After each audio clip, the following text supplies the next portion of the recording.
On behalf of the Center for Aging, Health, and Humanities, I would like to welcome you to the fourth webinar of our webinar series on building dementia-friendly cities and communities.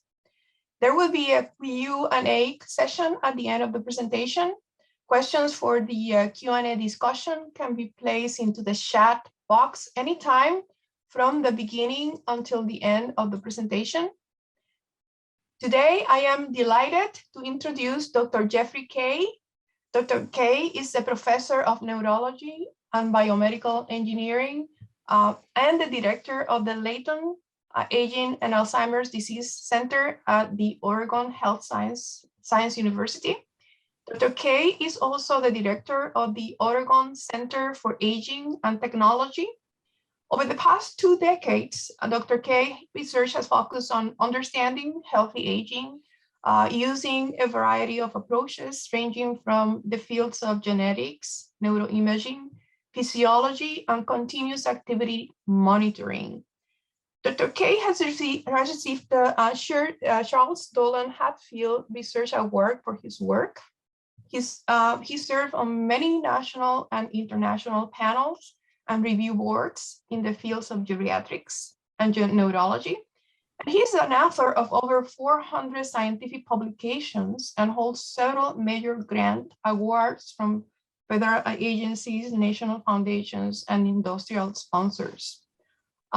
Today, Dr. Kay will be presenting his work and ongoing projects on how digital sensors and artificial intelligence can be used to make aging research as friendly as possible among individuals with memory loss. Now I would like to turn it over to Dr. Kay. Thank you very much. Thank you. I really appreciate the opportunity to present today. You'll notice that my title is Dementia with Age in parentheses, Friendly Research. The relationship of dementia and age is tightly linked. The largest risk factor for dementia, most consistent, is age itself. And so as I go along in my presentation, I think that'll become increasingly obvious if it isn't already. First, I would like to start with some background and some of the challenges in the field. So it's very well known that with increasing age, there's increasing prevalence of Alzheimer's disease. This graph has been shown many, many times. I think what's really important, though, and I think perhaps can't be stated enough, is in fact that that there is a dividing line, if you will. It's artificial or arbitrary, but that you know, half of all people over approximately 80 are in the prevalence population with Alzheimer's and dementia. So, and surprisingly, this is a group that is not really included in research. And this calls out again this issue of aging in relation to dementia research. This has been pointed out in other ways, the importance of this is pointed out in other ways. So for example, in this study, reviewing clinical trials in Alzheimer's disease of many different compounds across many participants, I'll call your attention to the graph on the bottom right, where if you look at the age composition of individuals in trials, enrolled in trials, versus the estimate of their prevalence in the population of Alzheimer's disease, you can see that over under age 80, there's a preponderance of people in clinical trials, but they're not representative of the population of people in terms of their age with Alzheimer's disease. So you see that the number of trials really enrolling people over 80 is much less than those who don't meet that criteria. And this phenomena is not unique to Alzheimer's disease. I just want to point out that another review, which was done by people at the NIA across cardiovascular disease and COPD and cancer and arthritis, that the median age of participants in a large number of clinical trials was between 44 and only 68 years. So a lot of the data we have about treatments doesn't even apply to people who are in the older populations, which is actually, I think, grossly underappreciated. And certainly as a practicing clinician, I come across this every day when I'm trying to make treatment decisions. This is, as I mentioned, this has not been unrecognized. The NIH has issued a policy in 2019 of inclusion across the lifespan to try to guide and require that applicants' proposals consider people across all ages, among other things, as well as most recently, just this month, the FDA issued a guidance document of inclusion in older adults, specifically in cancer trials. But this, I think, definitely maps to other areas such as Alzheimer's disease. So what are the issues? Why might people who are older be excluded from clinical trials? There actually is like everything, when you look into it, there's quite a literature here. Just pointed out, these are 3 studies that are come from different areas. They conclude, there are a lot of different conclusions about the challenges of doing research among older people.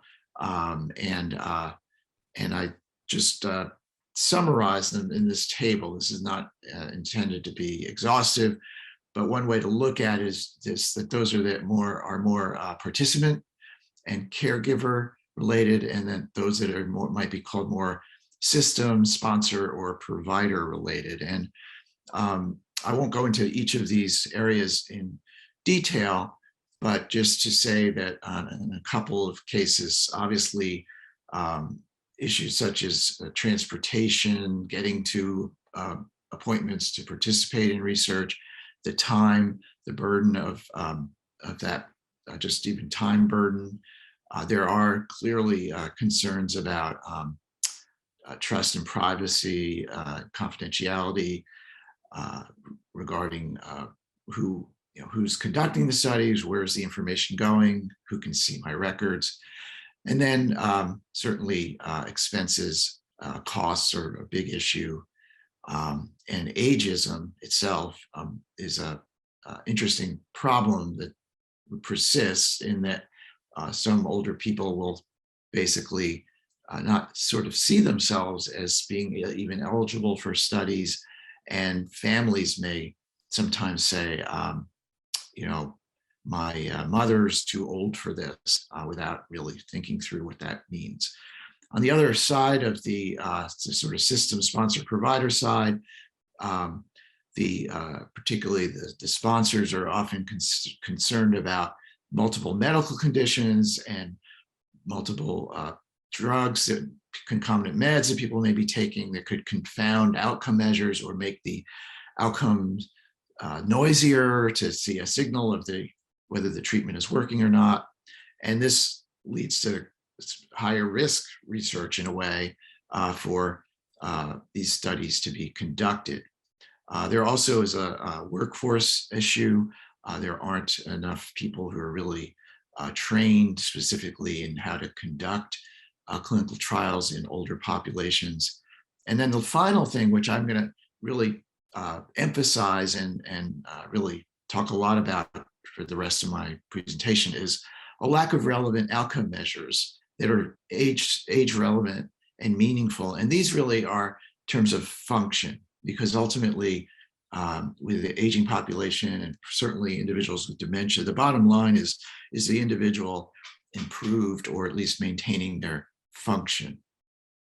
So with that background, I want to then turn to sort of just reviewing or describing, what is this issue of identifying meaningful outcomes.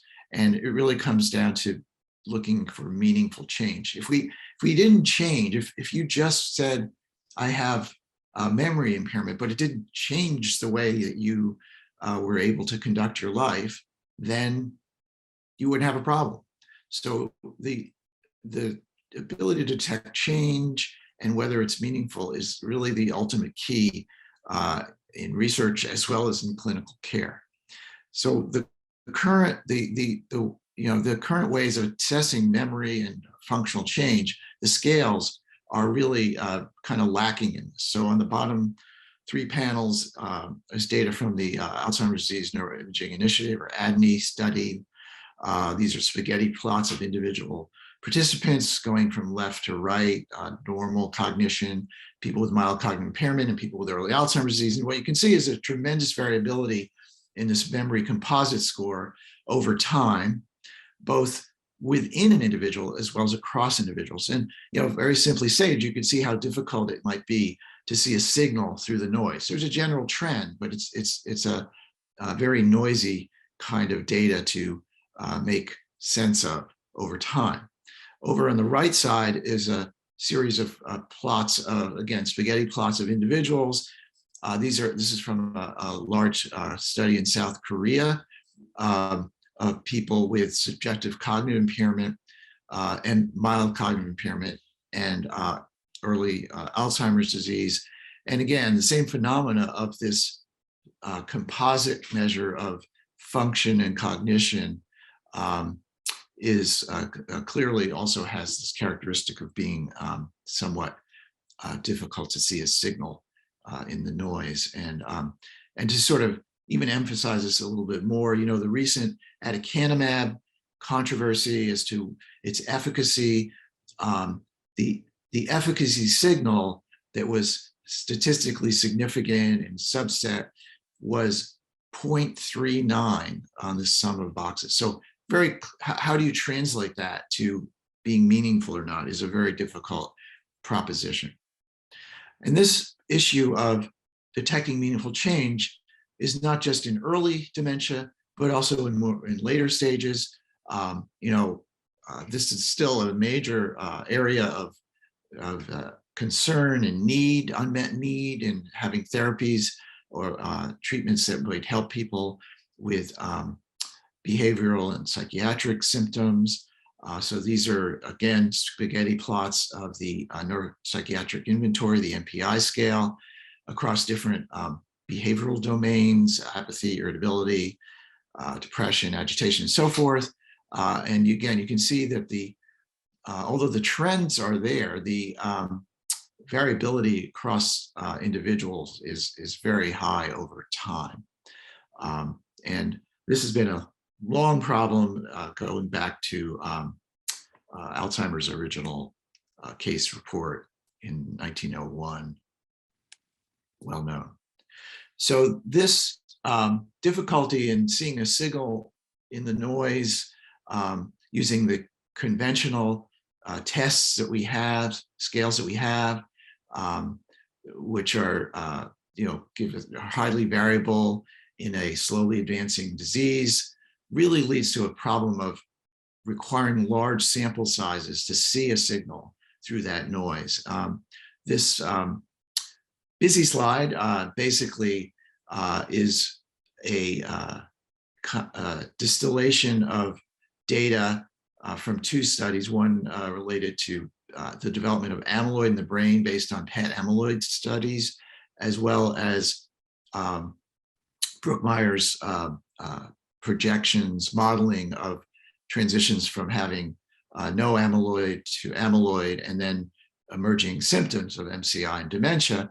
The bottom line, or the bottom lines, where I have these highlighted red boxes, are the sample sizes needed based on these projections of change over time to see a change, a meaningful change to clinical change, that is transitioning to actual mild cognitive impairment or dementia. And so you can see there are thousands of individuals depending on different inputs that one might look at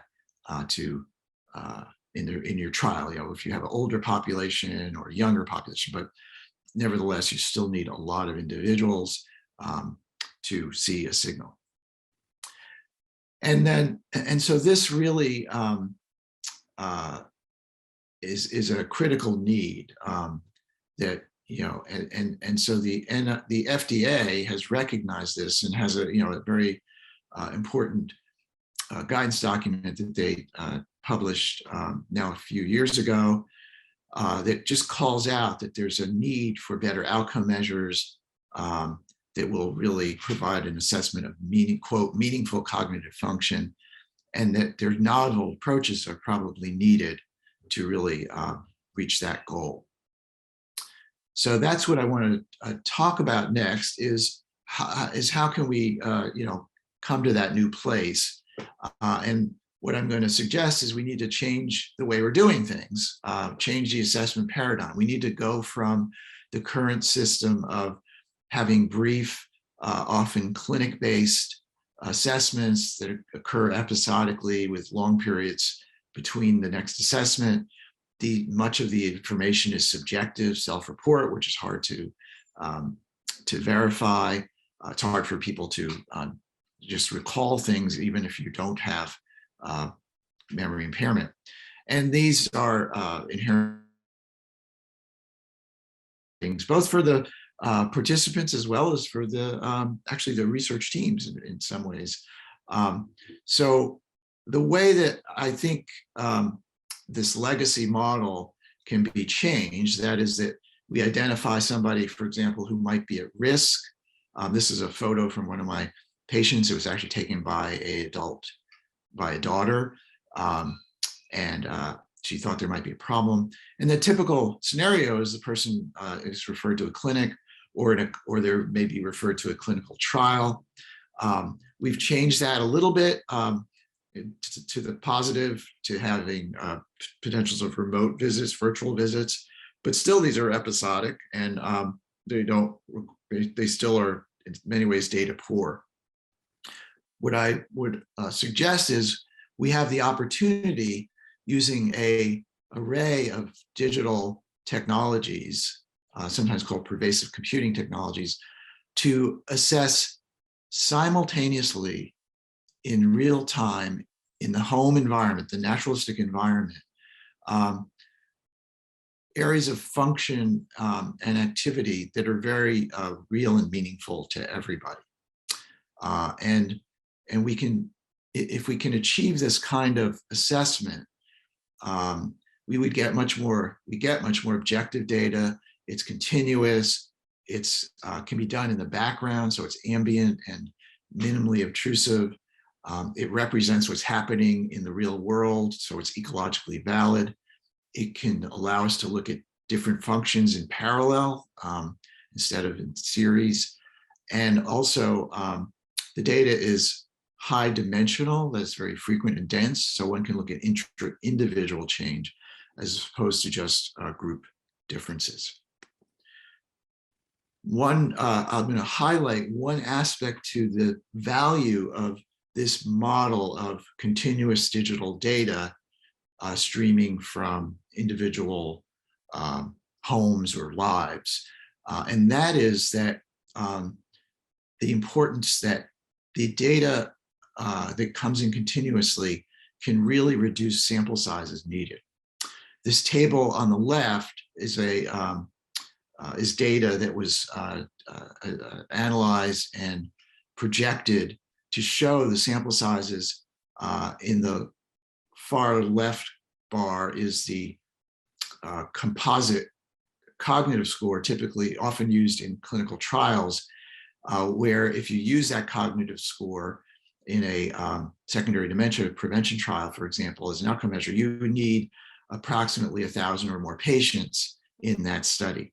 On the other hand, if you use digital kinds of measurements, such as passive sensors looking at walking speed or sleep measures or time on the computer, or a composite of those items, you can see the drastic reduction in sample sizes because of the better precision one can get about the inter-individual change over time.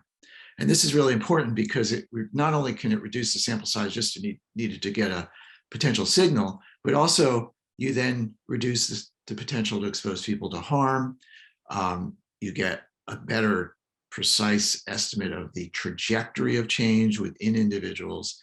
And really, it allows one to perhaps do more trials. If you need fewer individuals for each individual trial, you could do 10 trials where you could only do one, and you could then more efficiently make better informed decisions as to whether to go forward or not with a larger, more definitive trial in the future. So what kinds of technologies are available to assess or develop these kinds of measures or outcomes? We all know that there's a explosion of potential digital devices and methodologies. And these range from hundreds of wearables, thousands of apps or applications, often smartphone-based, that tie or tag into various devices, including the wearables. There are many more passive sensing kinds of opportunities, such as motion sensors on the wall, or electronic pillboxes, things like that, that are just in the environment. And then there's the full array of integrating all of these, so-called Internet of Things approach, which I'll try to highlight as I go forward now. So there's a lot of promise in all this, but one of the things to ask is, well, what do you do? How might one approach these devices? And I think the bottom line that I keep in mind, and I think we all do in research, but sometimes we lose our way, is that when the day is done, one needs to define the use case and the outcome measures. You need the right tool for the right job. I must say, I often see people will approach me and my colleagues they'll say, well, I want to use a Fitbit, or I want to create an app to do something. And it's sometimes, I think, important to step back and say, what are you really trying to accomplish? Technology is great, but it may not be the best approach, or the technology you like may not necessarily be the best tool for that particular question you're trying to answer. The photo on the right is a couple that I had the honor to care for in my practice. And if you look very closely on the laptop screen, is myself doing a video appointment. This couple are interesting because they both were born deaf, and late in life had cochlear implants, but still had lots of challenges, or some challenges. The gentleman who developed dementia had unique challenges, and just sort of points out the individualization that's needed sometimes, or at least to be thought about when one is approaching various studies. And to perhaps highlight this a little bit more, there's a lot of things that need to be considered. The most important in many ways is engagement and adherence. If no data, no study, no enrollment, no study. So this is the most fundamental, in many ways, aspect of using technology. Making it dementia friendly is key. The graph on the left is a publication of it's a review of 8 iPhone-based, app-based studies using the Apple Research Kit in 8 areas of health or disease areas, which you can see listed. The bottom line here, though, is the survival probability. This is survival being still enrolled and engaged, doing the tasks that one was asked to do in the trials, these various trials. That 50% of these cohorts ceased engagement after 12 days. This is just a terrible result, despite wonderful technology. The table on the right is a example of the kind of information that one needs to be thinking about, hopefully before one starts a study. This is a survey done by a cohort that we have at OHSU called the RIGHT cohort, the Research by Internet Technology Experience cohort, who specifically exists to help inform us about different kinds of health and technology research. So these are all people online, and they responded, they actually did a cognitive test online, a screening cognitive test online, the purpose of which was to understand whether they would want to do such a test, whether they liked this kind of test. And in this case, the data just summarized here is how often they would be willing to take this test if they were to be given it again. And interestingly, it's somewhat heterogeneous. I was actually surprised that it was once a week was sort of the winner, but you can see there's an array of responses. Aside from, related to engagement and adherence is usability. The best methodology really is ambient or in passive kinds of activities. So anytime you have to start using something, storing it, charging it, looking at it, worrying about it, you immediately are putting in potential noise that can degrade the possibility of people carrying through what you hope they might do or providing the information you hope they might provide. The graphic on the right just shows an interesting, it's actually an old website that allowed one to put a phone in the standard pockets of men and women. Obviously their clothes have all different kinds of pockets. If you have cargo pants, you're all set, I guess. But I know most people don't walk around with cargo pants. So the point here is obviously there are differences that one has to consider that are just about around usability. So how can we move this field forward if we think there's a there or a value to digital technologies? We really, I think the bottom line is we need to create evidence for what works in the real world in people in their everyday lives. We need to really look at these function and wellness, not the technology. Ideally, the least obtrusive is the best. Can't always be that way, but should, I think, be the goal. We always want to be able to share what we do with others so that the research in general move forward more effectively. And then finally,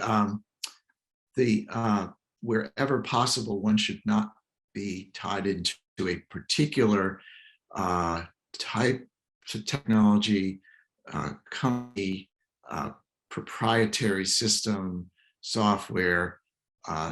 We want to be as flexible, open, and shareable as possible.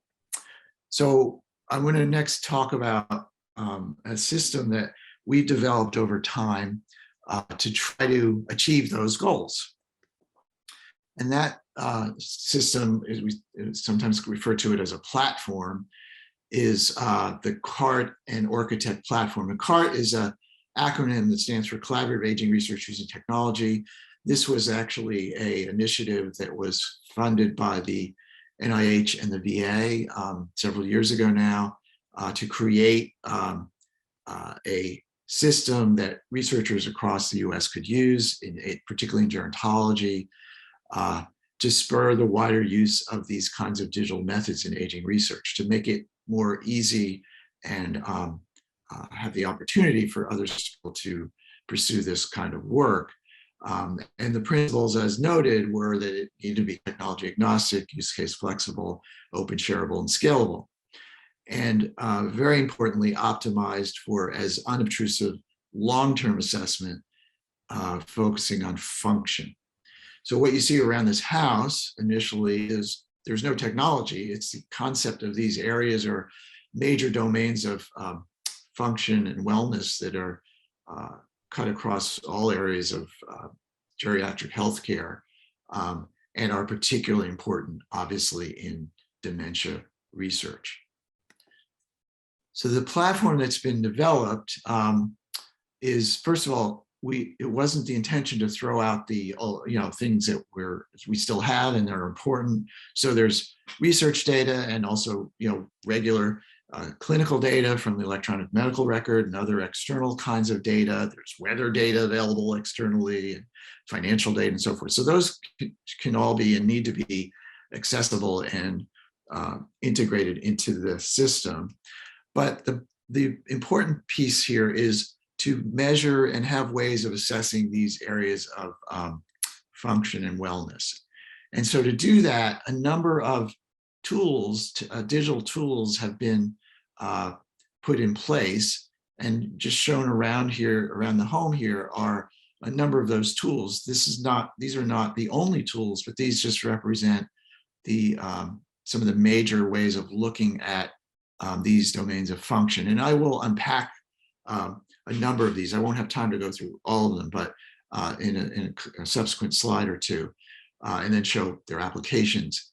But just quickly, so for example, cognition can be measured directly online. You can have somebody take an online task or test, not the most favorite of most people, but you can also just look at how an individual uses their computer, the time they use it, the time of day, their so-called meta aspects of their computer use or computer device use. So it's not just a laptop, could be a smartphone, could be a tablet. These are all measures of cognition. In fact, if you look at the bottom, I have the electronic pill box to monitor and assess medication taking behavior, but actually that's also a cognitive behavior because it's a prospective memory task. So one is looking at the same time at a cognitive task, if you will, as well as a health behavior and an important function for people in general. This system also requires the need to incorporate new sensors and methods because the field of technology just evolves incredibly rapidly. And so one of the problems in this field of research is that you start a study and then a year or two later, the device itself may actually no longer exist or be supported. So one has to be very flexible and aware that one needs to be nimble there. In the end, the data itself is the most important part of getting a study not just off the ground, but coming to conclusion. And so the data is sent out through a very carefully secured system to secure servers. So this configuration has been deployed to actually over 1,000 homes in many different studies. But before I talk about some of those studies and get a little bit deeper into describing how things work, I put up this graphic because obviously I'm not going to go over in detail, but just to acknowledge the architect of the back end and the engineering and computer science skills that were needed to put this all together and continue to refine it and maintain it. And that's Thomas Riley, who's up in the corner. So that's the back end. The front end, you don't see any of that technology. So these are just some photos from people who participated in the original CART study to refine the platform. And you can see the circles are some sensors, motion sensors on the wall, contact sensor on the door. There's an electronic pill box. There's a watch that acts as for simple things like step counts and sleep times. And there's a bed mat that goes under the mattress that senses various sleep-related activity at night. So I do want to describe very briefly some of the data that one can obtain from these kinds of technologies. I'm going to just briefly touch on 4 areas of function. What might be called everyday cognition, mobility, social engagement, and sleep. So in the area of everyday cognition, for example, we've shown that if one just monitors the time a person spends on their computer, so this we can do entirely remotely, and it happens in the background, you can see in the graph that there's clearly a decline in computer use over time. So this is over 30 months in a normal group, age match group, to a group with mild cognitive impairment. And this is also true in terms of their day-to-day variability and time of day and other aspects of their computer use.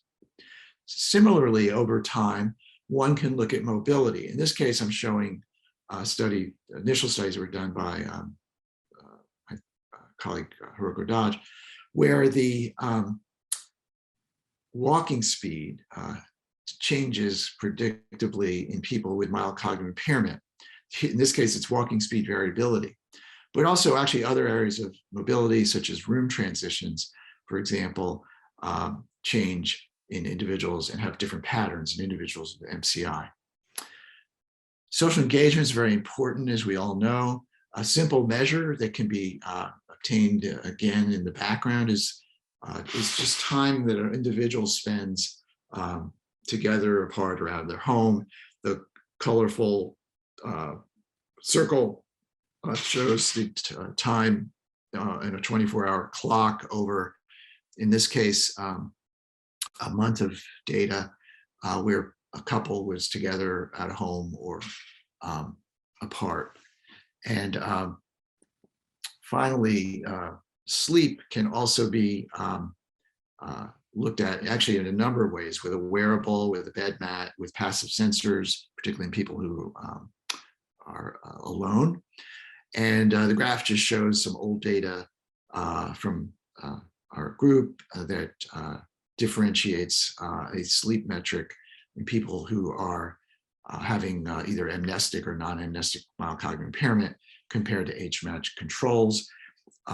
Interestingly, more recently, we've begun to, using the either wearables or bed mats, look at couples sleeping together and find very interesting patterns that we think have tremendous possible impact for looking at caregiver interactions over time. Other important measures are driving, so using a sensor that goes into the onboard data port of most vehicles that have been manufactured since 1996 in the US, or not in the US, but existing in the US at least. Just showing some studies that have been done by my colleague, Adrienne Hughes at the University of Minnesota and Minneapolis, VA, showing that there are metrics that differentiate individuals with mild cognitive impairment from those who do not have any cognitive difficulty, whether it's the variability in highway driving or time-driven and other interesting measures. So this is work in progress, but very promising. This is a cognitive task, driving a car, an everyday cognition task. I want to emphasize that not all data can be acquired remotely. Their context is really important. And there's certain things you just have to ask. So we've found that instituting a weekly questionnaire that's pushed by an old-fashioned email direct to participants is very well received, and we achieve approximately 80% adherence over actually long periods of time. This is a list of those questions. They're forced choice, yes, no questions, with some subsequent follow-ups if they say yes. This can be answered on any device that they have internet access to. Importantly, these things asking, whether a person in the last week has been down or blue or lonely, whether they have, changed their medications, had an illness. These are clearly things that are happening frequently, but we have no data on in the conventional way that we do our research, and are very powerful indicators of potential change.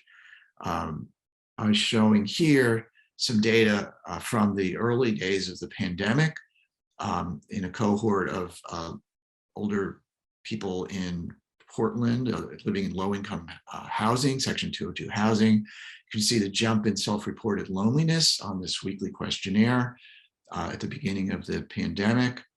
And then in the bottom panel, some data from colleagues at the Minority Aging Research Study, the MARS study, led by Lisa Barnes at Rush University, showing changes in movement measured by step counts during the pandemic, first when it's announced, and then even dividing those who had higher or lower scores on their cognitive testing. These are not individuals who were demented. So this is just a very subtle difference that we detected in this study.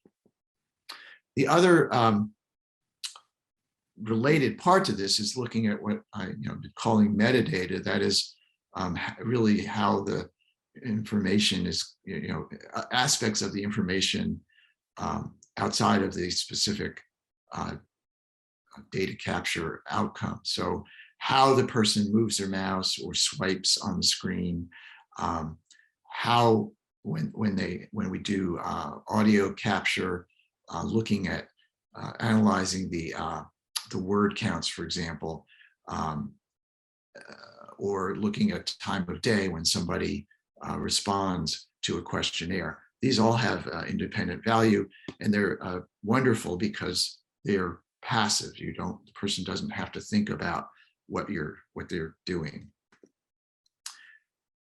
I'm going to spend a very brief moment, but it's very important to talk about validation. This often comes up with questions, so I always try to just address this directly. How do you know what you're measuring is what you're measuring? And this is a very hard area. Many of the digital devices that are used in research are commercial devices. They have proprietary algorithms. You don't, even something as simple as a step count, you may not know how is that really being captured, what algorithm is behind the curtain. So it's important to try to validate these as best one can. Here just showing some data, looking at a commercial watch, a Withings watch, relative to a research grade actigraph. The other thing is to consider for example, those everyday conventional tests like the cognitive batteries that we are all used to using and how they might relate to some of these other measures. The top panel is just motion or mobility measures, walking measures related to cognitive measures. And then the bottom panel is looking at a weekly questionnaire data relative to how they complete the questionnaire, that is the meta aspects, relative, again, to a cognitive battery. There are biologic kinds of validation. So again, going back to, I showed this briefly, how the change in cognitive or computer use over time declines in people with MCI. But we were able, this work with Lisa Silber, to look at the correlation of brain volume loss relative to time on the computer. And what you see are the pixels highlighted are all in the medial temporal lobe structures, which would seem to make logical sense, knowing what those structures are involved with. Perhaps the goldest standard, if there is such a thing, is to look at a digital pathologic correlation. So how do these measures relate to the actual pathology in the brain? We've had a number of individuals who've been monitored at home, eventually be followed and donate their brain to us. And what you see here in these 4 panels are the digital metrics correlated to plaque and tangle densities using standard scales. And they correlate in a dose-dependent manner, which is quite, we think, impressive. We didn't necessarily expect to see this, but it's a very interesting and important kind of validation.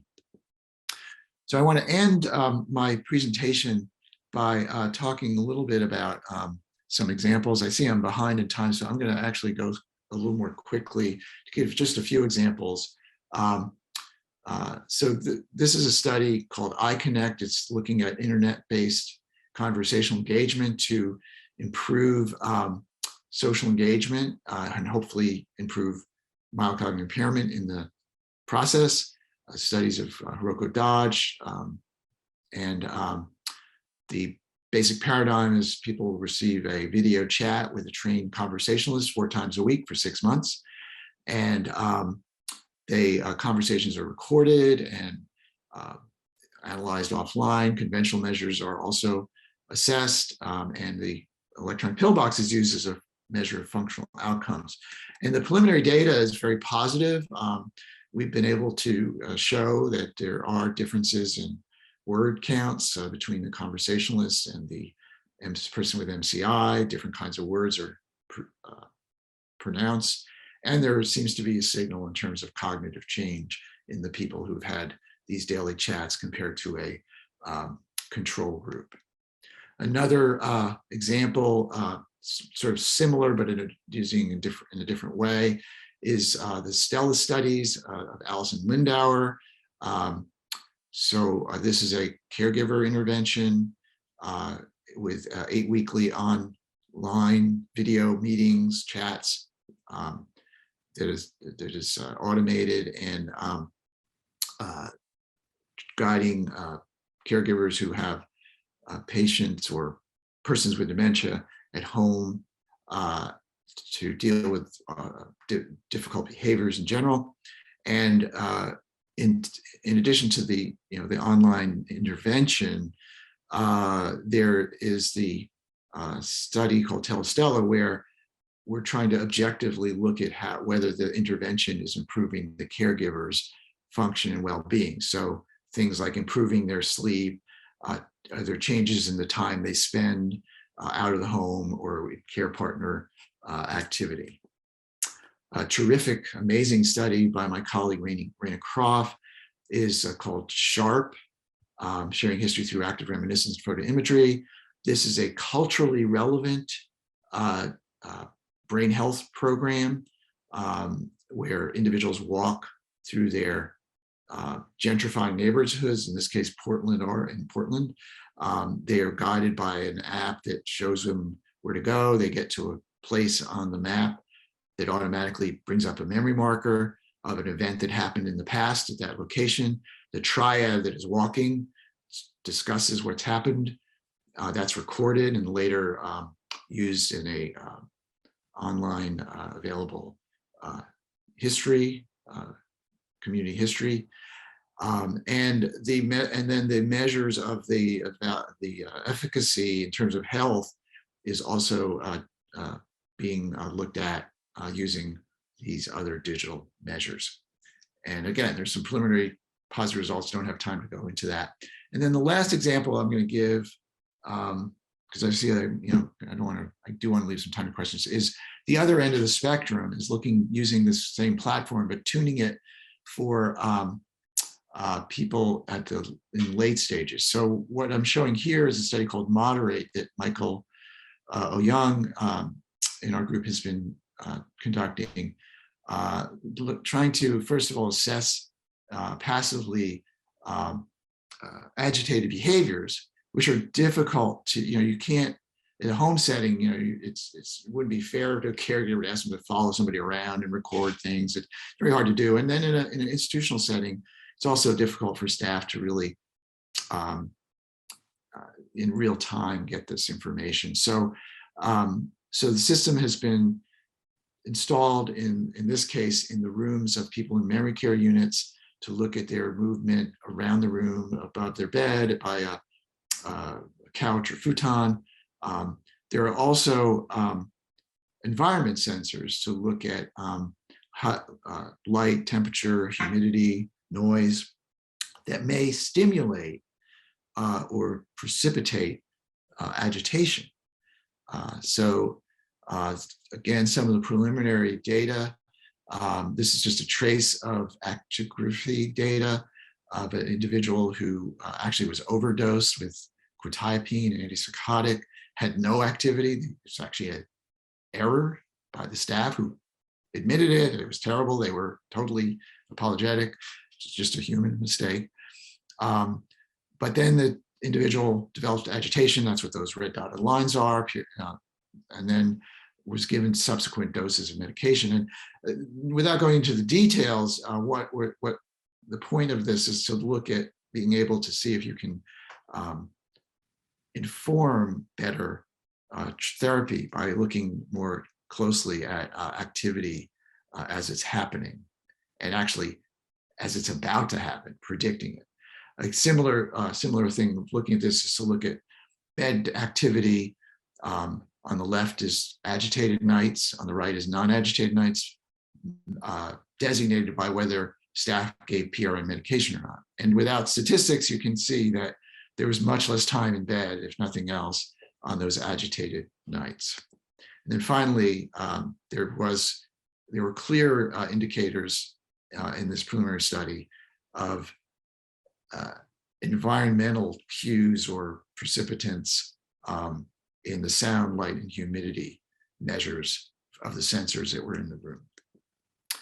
So I realize I'm behind. I'm gonna actually slip to the very end here. Well, actually, I'm gonna go to here. Many people have used this, this platform, parts of it. The whole thing doesn't need to be used.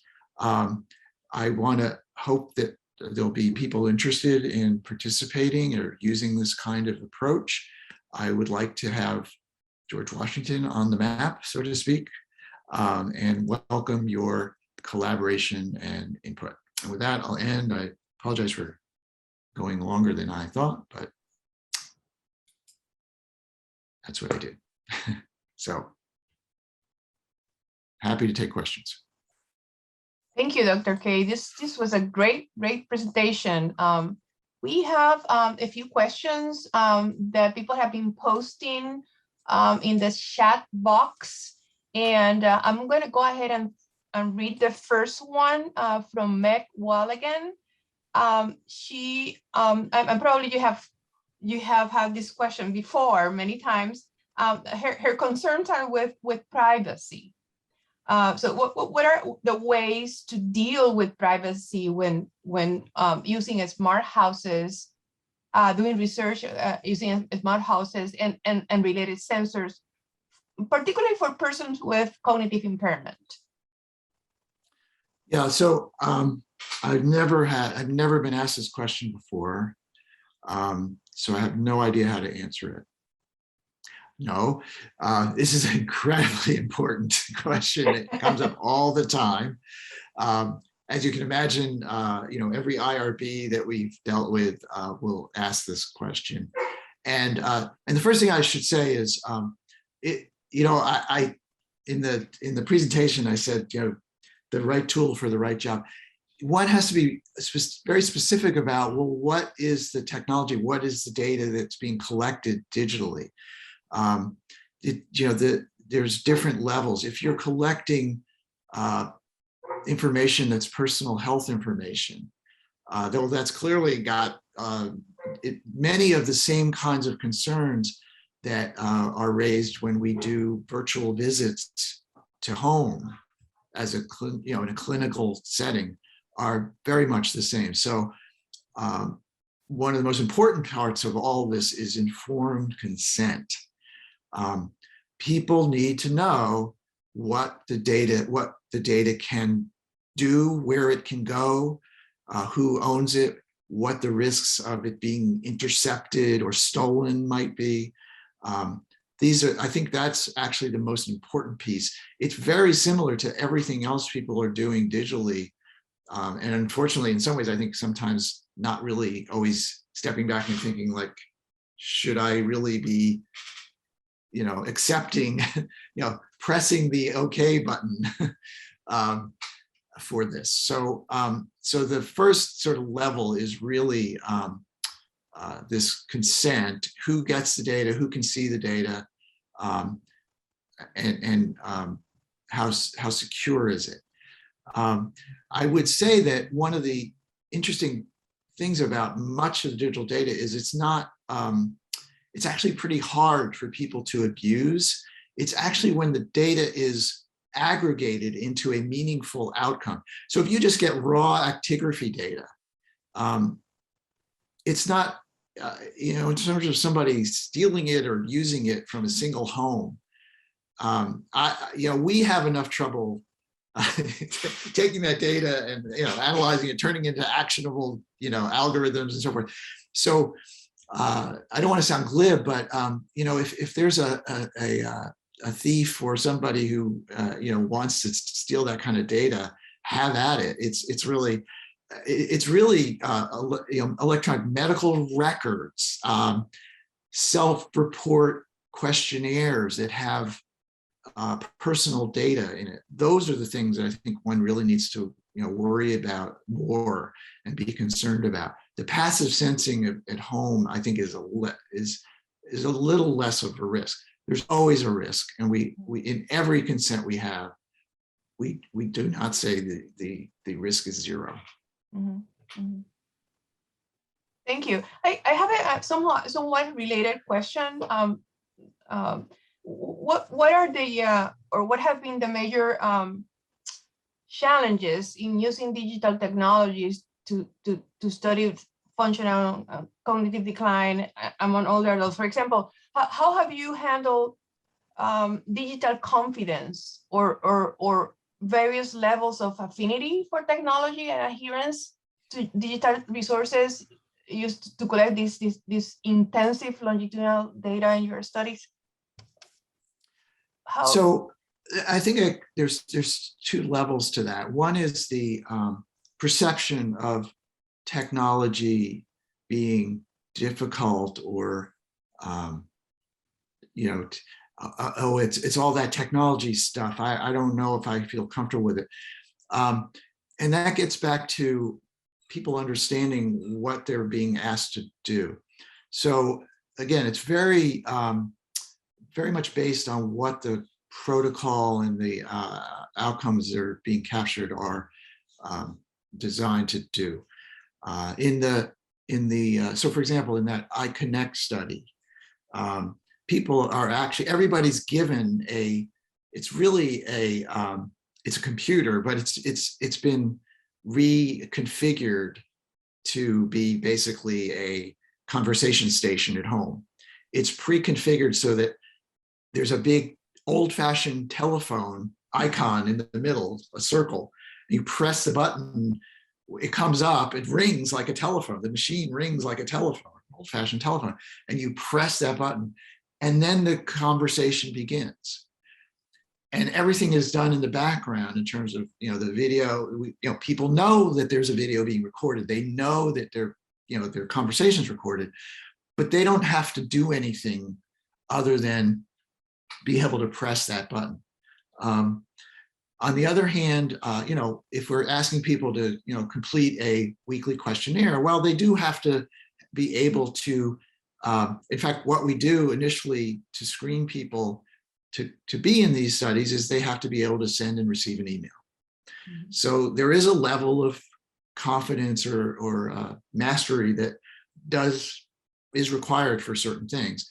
But it very much depends on what is the need of the study and what's the technology that's being deployed for that study. Thank you. I just noticed that we have run out of time, and I want to be respectful of everybody's time. And feel free to send questions. I'll do my best to try to address them. Those of you who remain connected. Thank you, Dr. Kay. This has been a wonderful presentation. Have learned a lot. And actually, we have been working on some projects using digital technologies, and probably will be in contact. I have been working with people from the School of Engineering, and they are doing quite a few interesting things with incorporating digital sensors into the collection of data among older adults with MCI. So more on that later, and probably we will be connecting soon. I would like to thank everyone for attending this webinar, and please stay tuned for our next webinar to be held on Tuesday, March 29 at noon. We will be talking about telephone-based care navigation for people with dementia and their caregivers. And that's all for today. Thanks and take care, everyone. Thanks again, Dr. K. Well, thank you. I really appreciate it. And please feel free to email me if anybody has a follow-up they want to ask me about. Thank you. Wonderful. Thank you so much.